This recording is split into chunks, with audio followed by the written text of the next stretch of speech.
Jadi setelah Guon tahu ada wanita di kamar mandinya, ia pun langsung memalingkan wajahnya dan kemudian menunggu Sarang keluar. Sarang kemudian meminta maaf atas perilakunya yang kurang sopan di kamarku. Guon langsung teringat jika Sarang adalah wanita yang pernah mengatainya seorang mesum. Padahal ia tidak tahu apa-apa. Guon ingin Sarang meminta maaf sekarang atas kejadian beberapa tahun yang lalu, dan juga kejadian hari ini, sambil tersenyum manis Sarang meminta maaf atas kejadian hari ini. Namun ia enggan minta maaf atas kejadian yang lalu. Karena menurutnya Guon memang pantas dipanggil mesum. Guon pun lantas menyuruh Sarang agar tidak muncul lagi di hadapannya.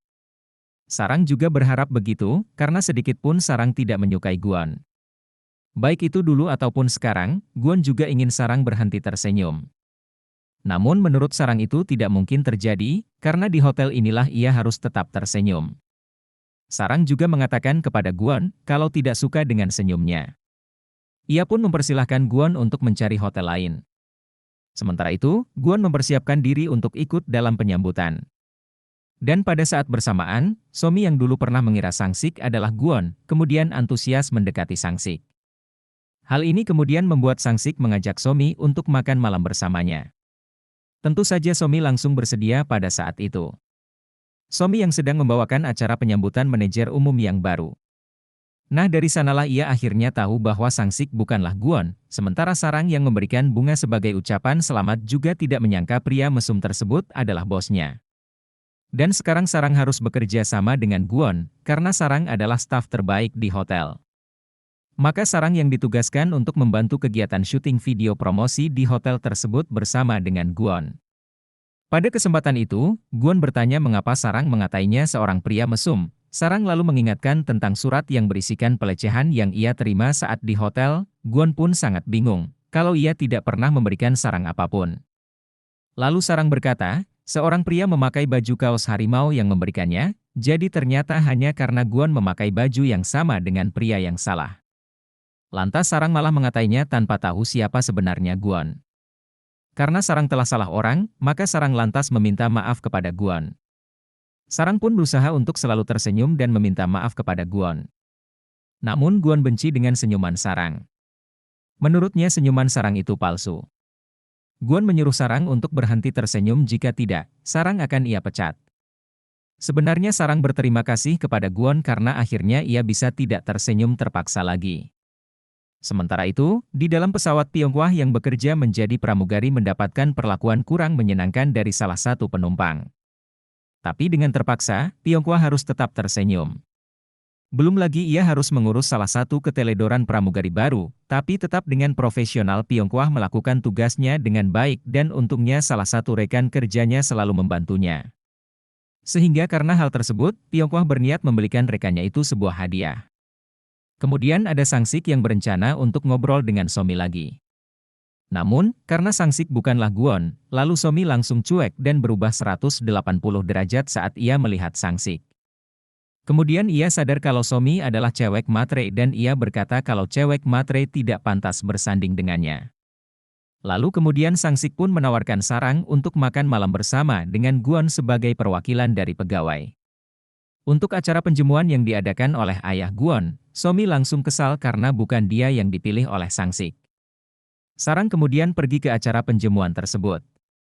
Penjemuan itu diadakan oleh ayah Guon dengan meriah sebagai bentuk sukacitanya di mana Guon mau kembali dan bekerja di Korea.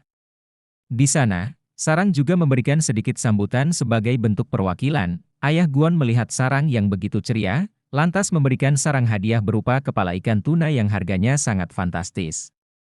Sarang pun pulang, ia berpikir jika tidak ada gunanya, ia berlama-lama di tempat itu.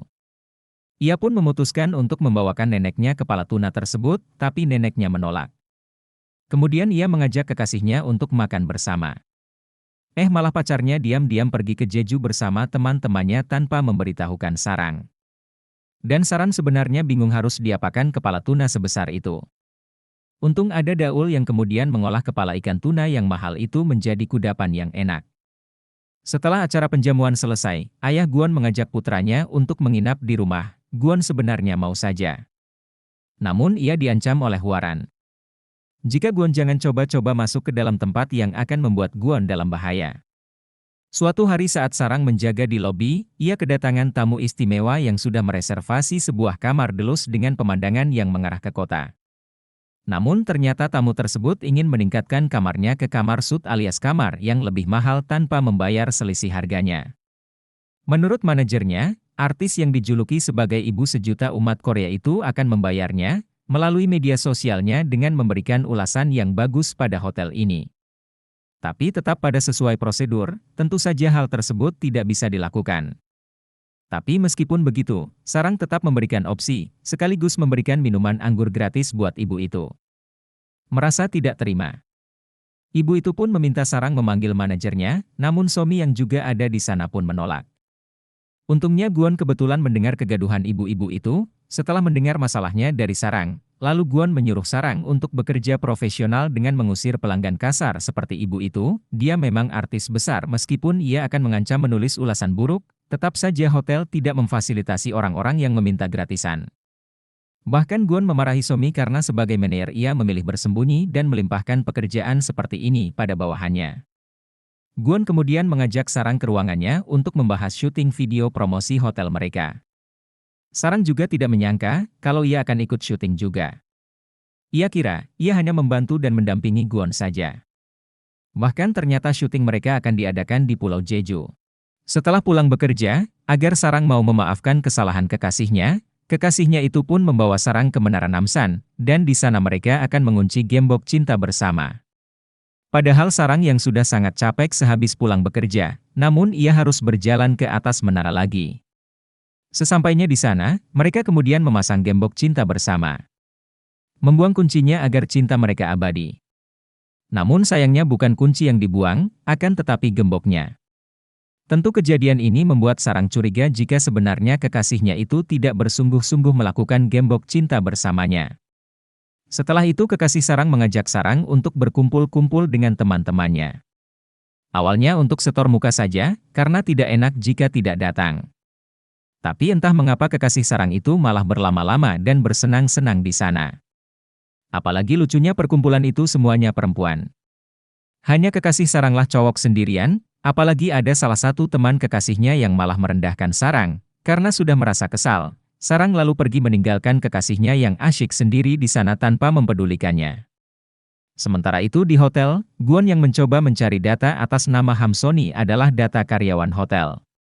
Namun anehnya data tersebut malah tidak ada. Hal tersebut membuat Guon bersedih dan kemudian pergi ke sebuah tempat untuk menenangkan diri, dan tanpa ia sadari, di sana juga ada Sarang yang sedang merenungkan kehidupannya.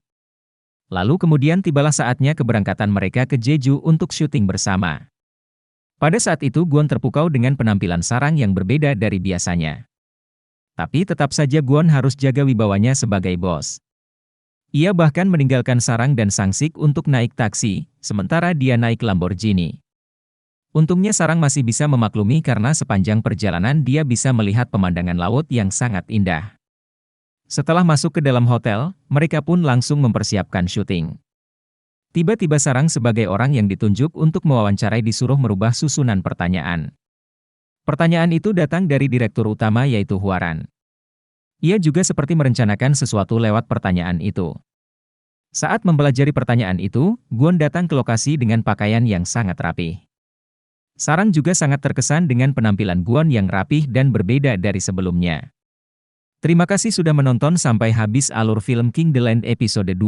Aku bakal lanjutin ke episode-episode berikutnya. Jangan lupa subscribe dan like-nya.